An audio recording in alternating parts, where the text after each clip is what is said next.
next project natin is Yamaha AZ General Overhaul. It's my life.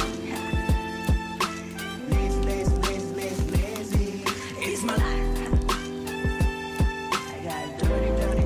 Gawin natin itong 100 stage.